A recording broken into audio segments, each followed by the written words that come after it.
নিশ্চয় আপোনালোকে সকলোৱে দেখিছে যে অসমত হিন্দু খাত্ৰে মে হে খাত্ৰে মে বুলি কৈ কৈ আজি অসমত খিলঞ্জীয়া ভূমিপুত্ৰসকলে নিজৰ স্থান নিজৰ মাটি ভূমি নিজৰ অধিকাৰ ৰাজনৈতিক অধিকাৰ হেৰাই গৈ আছে। সেইটোত এটা কথা ক'ব বিচাৰিছো, এতিয়া অসমীয়া গবেগ ধ্বনি আমি শুনিছো, কাৰ্বি চাইনিজ গবেগ ধ্বনি আমি শুনিছো। ঠিক তেনেতে আমি অসমত বসবাস কৰা প্ৰতিজন খিলঞ্জীয়া প্ৰতিজন জনজাতিৰ লোকসকলৰ নিজৰ অস্তিত্ব হেৰাই গৈ আছে। এতিয়া আমি ইয়াত জাগিৰত উপস্থিত আছো। জাগিৰত আমি গোটেই অসমৰ জনজাতীয়সকল মিলি পেলাই আমি একগোট হৈ পেলাই আমি ৰাজপথ আমি উত্তাল কৰিব আহিছো। কাৰণ কিয় আহিছো? ইয়াত টাউনশ্বিপ বনাবলৈ। টাউনশ্বিপ বনাব ক'ত? য'ত জনজাতীয় লোকসকলে বসবাস কৰে।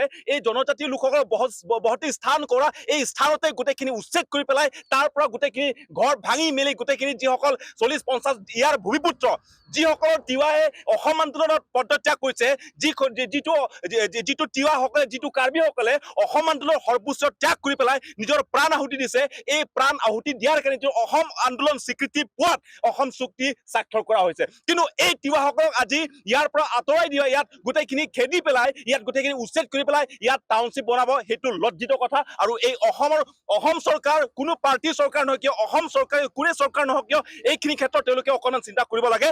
আৰু দ্বিতীয়তে অসমত থকা মই সংগঠনক নকওঁ, কিন্তু অসমৰ অসমীয়া হিচাপে যিসকল আছে প্ৰতিজন অসমীয়া প্ৰতিজন খিলঞ্জীয়া ইয়াৰ ওপৰত এটা গুৰুত্ব দিয়াৰ প্ৰয়োজন। এতিয়া যদি আমি চাওঁ ইয়াত এই চৰকাৰে কিবা এটা কৰিব গ'লে আমি সেইটো কৰা নাই। উন্নয়ন বা উন্নতি আমাক লাগে, ডেভেলপমেণ্ট আমাক লাগে, ডেভেলপমেণ্ট ডেট ইজ এটা কণ্টিনিউছ এটা প্ৰচেছ। কিন্তু অসম চৰকাৰে কিবা এটা কৰিব গ'লে কিবা এটা ডেভেলপমেণ্টেল ষ্টিল কৰিব লাগে। ধৰি লওক ইয়াৰ পৰা আৰম্ভ কৰি পেলাই ইয়াত টাউনশ্বিপ বনাব, ক'ৰবাত এটা ডেভেলপমেণ্টেল কিবা স্কিম আনিব।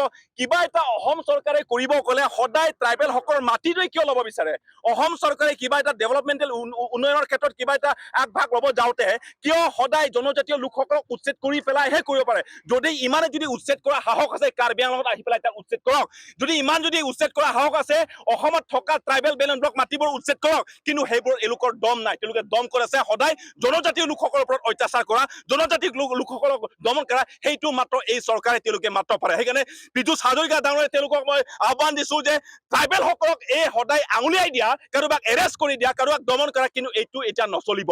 সেইটো আমি সহ্য নকৰো। আৰু যিহেতু এই চৰকাৰে যদি সঁচাকৈ যদি জনজাতীয় লোকসকলৰ পক্ষত দিয়া চৰকাৰ, তেনেহ'লে ইয়াত উচ্ছেদখিনি বন্ধ কৰক। ইয়াত চাৰ্ভেটো বন্ধ কৰিলে আৰু লিখিতভাৱে ইয়াতে ট্ৰাইবেলসকল যিসকল ইয়াতে আছে, যিটো জাগিৰোডৰ যিটো সিন্দিখৰৰ যিটো টাউনশ্বিপৰ পৰিকল্পনা যিটো চলি আছে, সেইটো অতি শীঘ্ৰে লিখিতভাৱে তেওঁলোকে যে ইয়াত টাউনশ্বিপ নহ'ব সেইটো তেওঁলোকে স্পষ্টীকৰণ কৰক। তাৰ পাছত আমি আন্দোলনখিনি আমি স্থগিত ৰাখিম।